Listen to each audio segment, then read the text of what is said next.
please. Voices for Andersonville, for the Forest District, for the Andersonville Prison Friends Award. Again, momentarily here.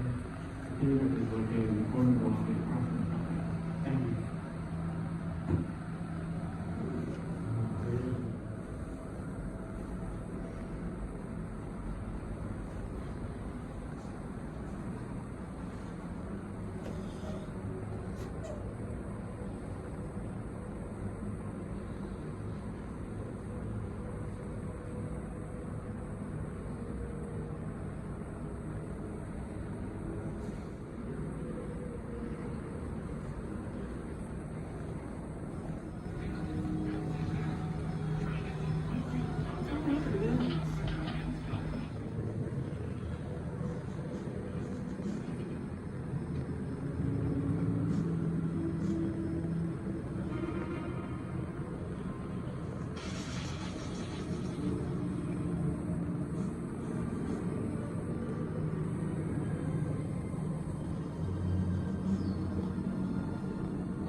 I've already marched and I hope and pray. Names, I believe it was 11 men. I can't describe the feeling. It was just sitting and waiting for 3 years for his answer. And we knew that he was alive and no fear. I work another day. I was short at night whenever I get back to work. It was always whoever was in the back. It was mainly We planned our life as if we might come back. I wrote every day. That was the first thing that I did in the morning. I sat down and wrote to John. In the 5 years I was a prisoner, I got, it was either 2 or 3 letters. We had to all write on a form, and it was only 7 lines long. My brother and I were about 1 or 2 lines, and my mom's were about 3 lines of her own. It let me know that my wife knew I was alive. The kids were all right. And she still loved me for some reason. I was staring at the kitchen for hours. In the mornings, during the day and evenings. My real objective was to get out of there and go home. When they were tortured very heavily, or very severely, they would put you on public display because another word would get out that you were tortured. And they should have. there's some cells, prisoner of war cells.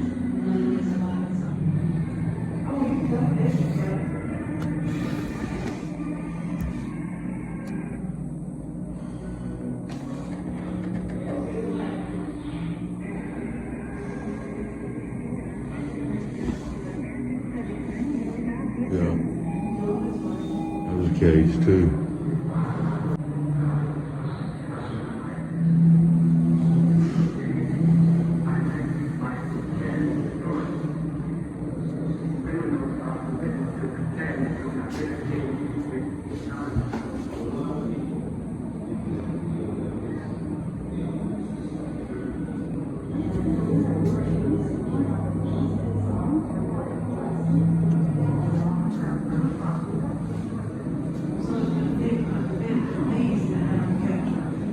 Yeah, every war we've had, You're gonna see some other things. With every war we've had prisoners of war.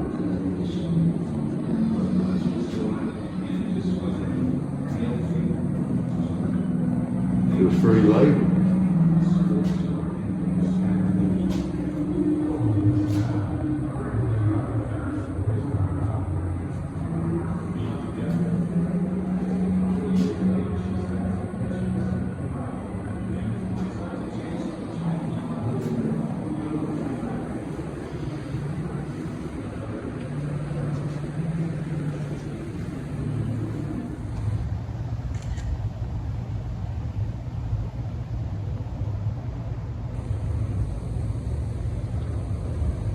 Coming out of the museum. Like it's supposed to be a fountain. Flows underneath.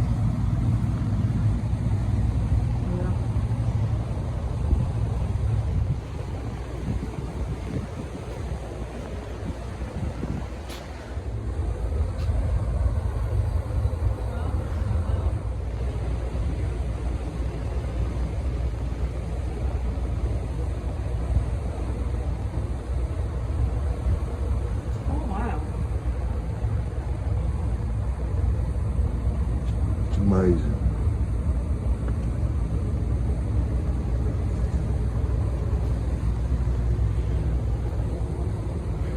The joinery just continues.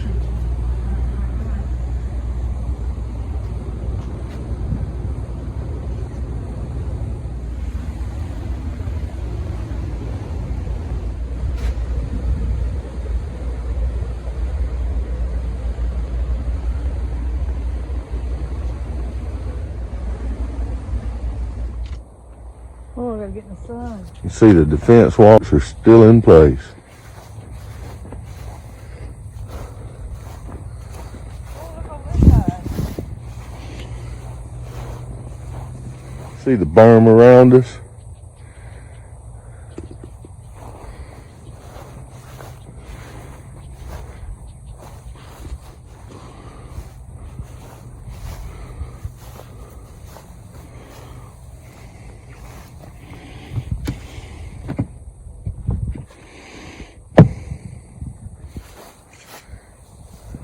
See where they had changed some of them strapped up outside?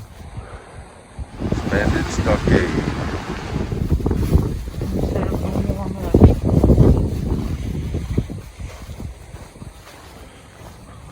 They had what, 1, 2, 3, 4, 5, 6, 7 at the time right there.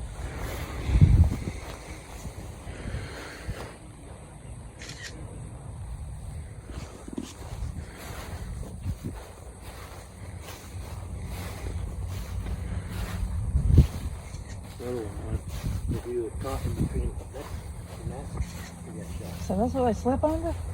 Yep. The ones of them that was fortunate. The rest of them slept on the ground. If you tried to run. Huh? If you tried to run. They shoot you? Yes, ma'am.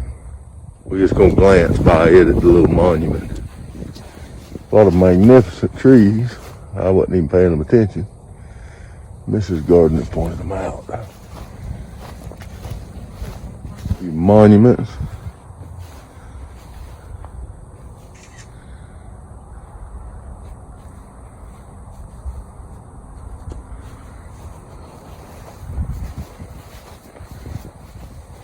Yeah, I want to ride out here. Me too. Take the ferry, don't you?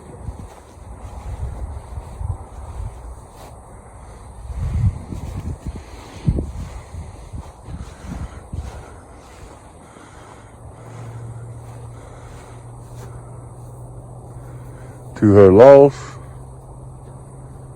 loyal sons who died here in Camp Sumter from March 1864 to April 1865. This monument is dedicated from Ohio.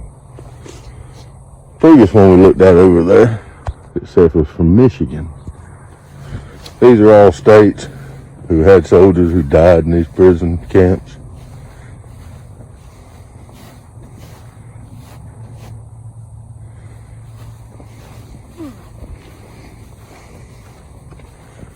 Tennessee.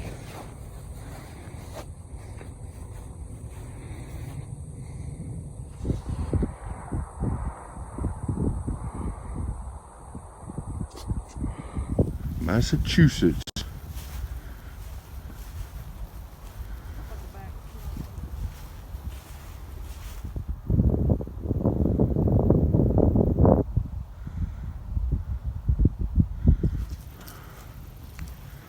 Rhode Island.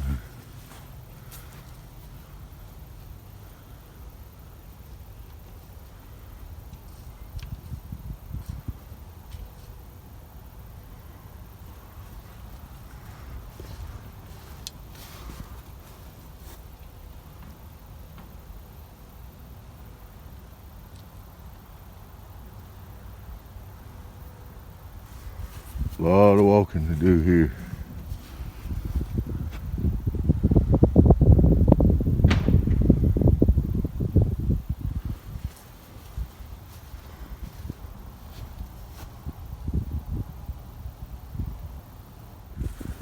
Big in there.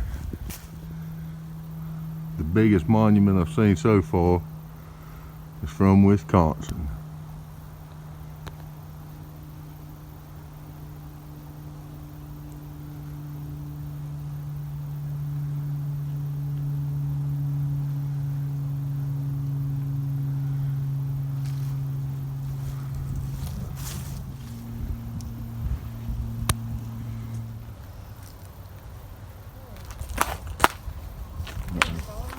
I think so. Put it right there from home.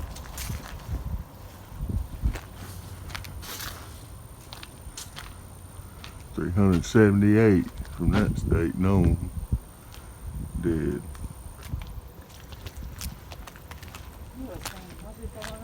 I don't know, I was wondering the same thing. I think it's in July.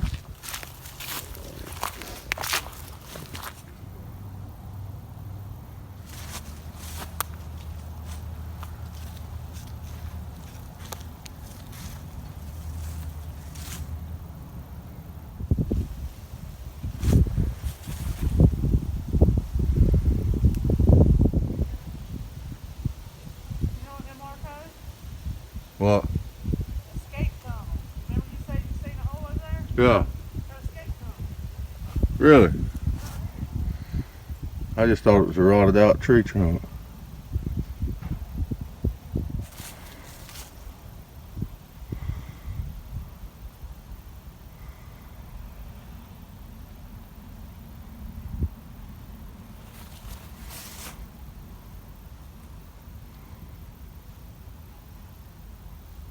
Telling you about the escape tunnels. And they got one here they found behind it.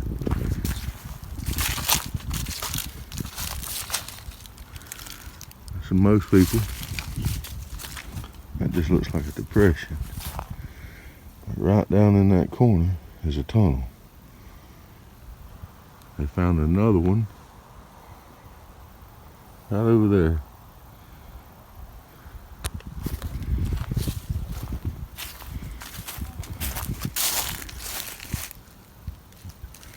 Just barely big enough for a man to crawl in.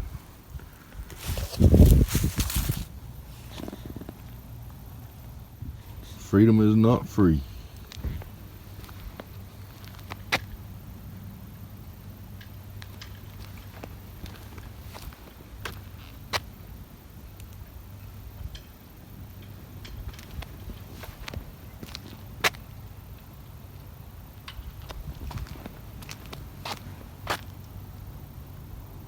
Come here to the Andersonville Museum, make sure and get you one of these maps, because after you leave there, there's some places out here you can ride and come to, like this cool place here, and see and learn a little history. Stockade branch, what appears to be a fountain. The north gate. That's a spring house.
hall.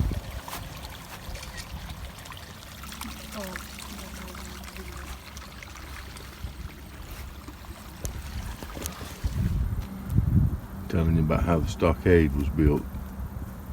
Yeah, when I roll.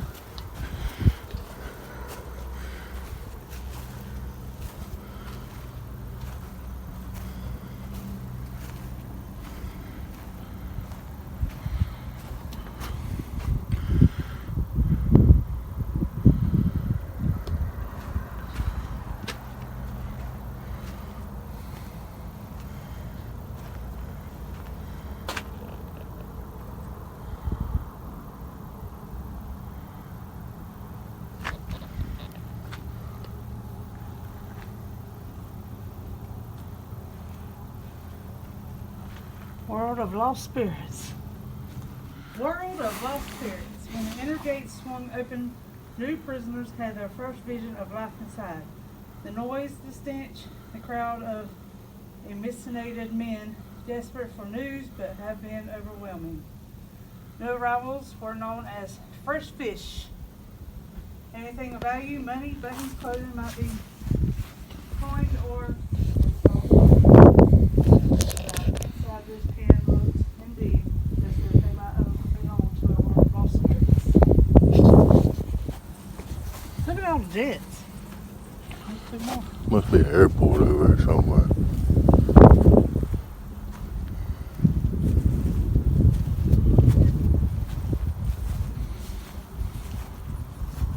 Get up here on my top and take a picture down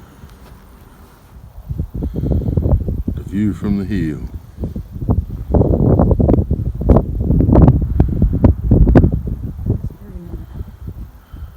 All except for that old mill in the backdrop. Stopping here at another spot on the site, the prison hospital. This empty field was the site of the Andersonville third and last hospital. There were 2 previous hospitals within 9 months.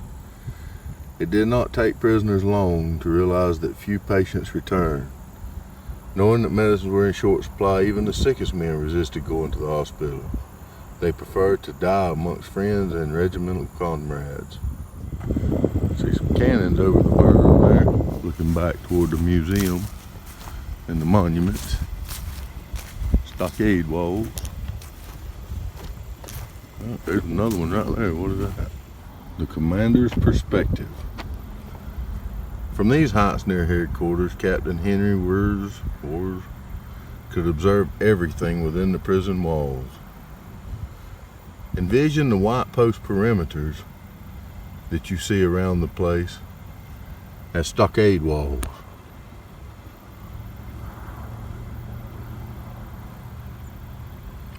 "30,000 human beings within that area, the din of all those voices, the groans from the hospital, the shouts of the guards, the smell of unwashed clothes and bodies.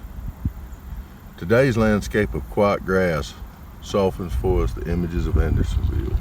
His execution, November the 10th, 1865, was responsible for maintaining discipline and imposing punishment and providing rations. In search of a scapegoat after the war, the federal government tried him for murder in violation of the laws of war and sentenced him to death. Some 10 miles south of Andersonville, the residents of Americus complained of the smell. By the summer of 1864, the stockade became so overcrowded that all those individual prisoners may have appeared as a single shuffling organism. Let's walk up over the berm walls and see what we got here. Star Fort. Within this stronghold stood the offices of the post commander and the prison commandant. Fort and headquarters were symbols of power, but the fully enclosed earthworks also reflected the authorities' besieged state of mind. Hampered by supply shortages and a constant influx of new prisoners, Confederates here were responsible for operating a prison camp under conditions they could hardly control. 4 of the Star Fort's guns were trained outward to repel Union cavalry raids. The other 5 cannons were aimed toward the north slope of the prison camp. So this is where the headquarters would have been. Makes you wonder they got everything mowed so good. And mounds. What's in them?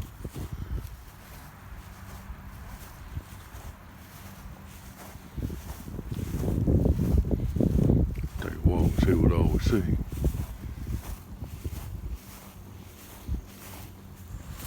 Slip around behind this one and see what we see.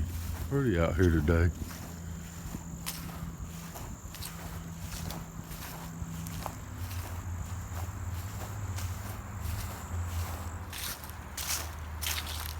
Unless they were just hills built up so they could stand on and shoot over the walls.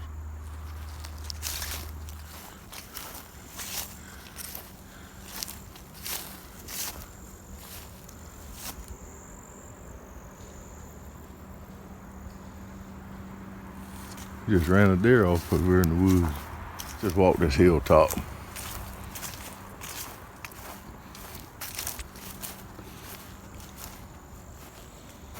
So you can imagine any forces attacking on foot has got to come across that ditch first and then up that hill.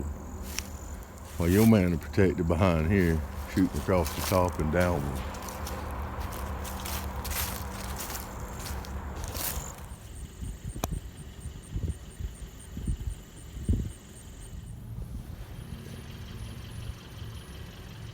View from a pigeon roost.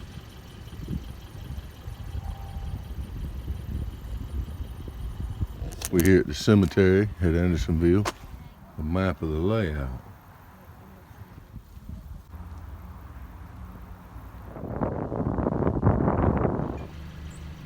And you come to a place like this, you see the headstone.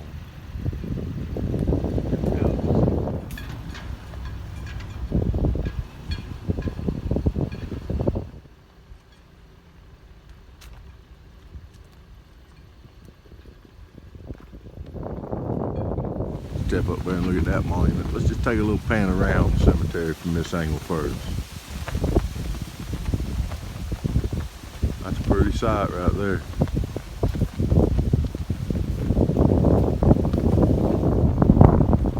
Let's walk up here first, check this one out. A lot of money spent in this memorial park. And it's free to get in. If you're up here around Andersonville, Georgia, definitely stop in. It's worth your time, and it is free with a donation. You can give a donation if you want to, and I did. Suggest you do. Keep these free for and maintenance for future generations to enjoy.